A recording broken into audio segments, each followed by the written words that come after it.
Any person who has ever tried to match a foundation to their winter skin, their summer skin, their in-between skin, when they've got rosacea, you know it is a chore. So this is why we're doing the Beauty IQ this morning with Morgan Merrill Gonzalez, matching that foundation. And John Dabkovich had this whole situation, like a month ago?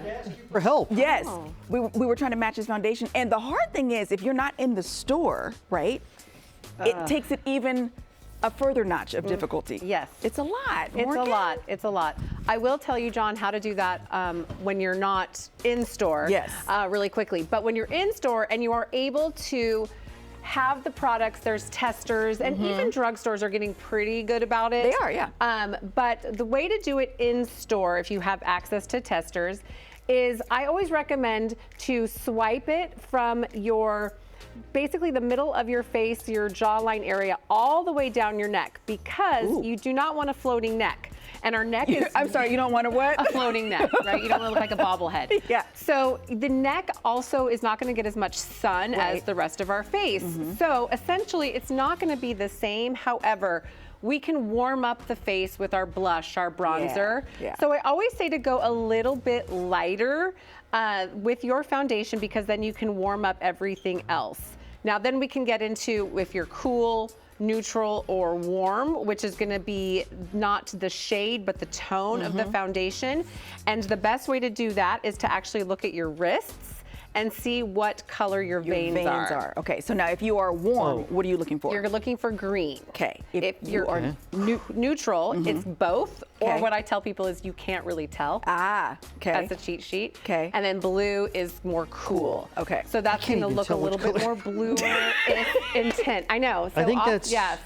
So that's how you're going to do it for your online as well. When they're like warm, cool, neutral, you're like, Yeah. I don't really know. Now I'm going tell to if that's green or throw a blue. wrench in, because when you talk with people of color, Yes. it's a little bit harder to tell. Yes, but I can still see a little bit of green right in there. So that's going to... That makes me warm. However, I look also at the chest, and I'm kind of like... The décolletage. And then I'm going to say, for you, yes, I would say you're probably warm and or neutral, just because I see a little bit of green right there. Okay.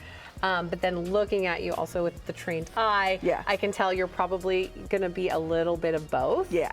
And also with the deeper skin tones, most of the time they're not going to be super, super cool, because then that can take them to ashy gray. And you end up gray. Yeah. Right, You don't want right. to look like you're dead man walking. No, Just no. saying. But again, you can still warm it up. Okay. So I always recommend clients to go like one shade lighter. Okay. So for my lovely model Desiree here, she could, all three of these could really work. We see this one, it doesn't blend very well, so that one Yeah. would be ruled out immediately.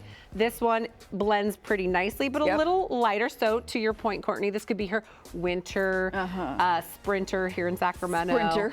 And then this would be maybe more of her summer color right here. Okay. And I did do that on her face on this side, so you can kind of see.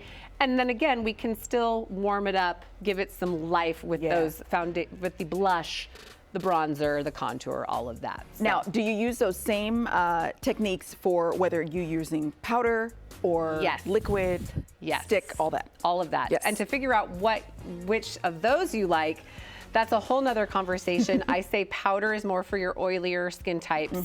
Creams is going to be more for that drier skin type. Liquid is probably the easiest for every consumer known to man. Because it's easy, it's workable.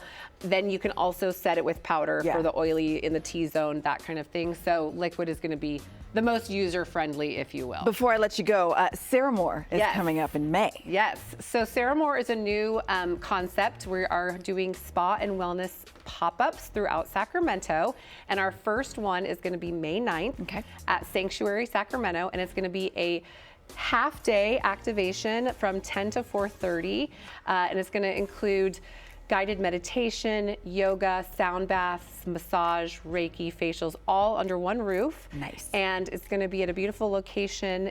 It's a great thing for Mother's Day. We're doing a 2-for-1 right now, so you can take your mom, your friend, your sister, and come enjoy the day and just really put yourself first. Sarah Moore's whole experience or whole guided way is put yourself first. Put your oxygen mask on first so you can take care of everybody I'm a else. huge proponent of that. All right, we're linking all the details for that as well as Morgan Merrill Beauty to our website, gooddaysacramento.com, under show info and today's date. Don't worry, she doesn't make all of her friends walk around with half a face. It's just for TV. You look great. Tabs, back to you.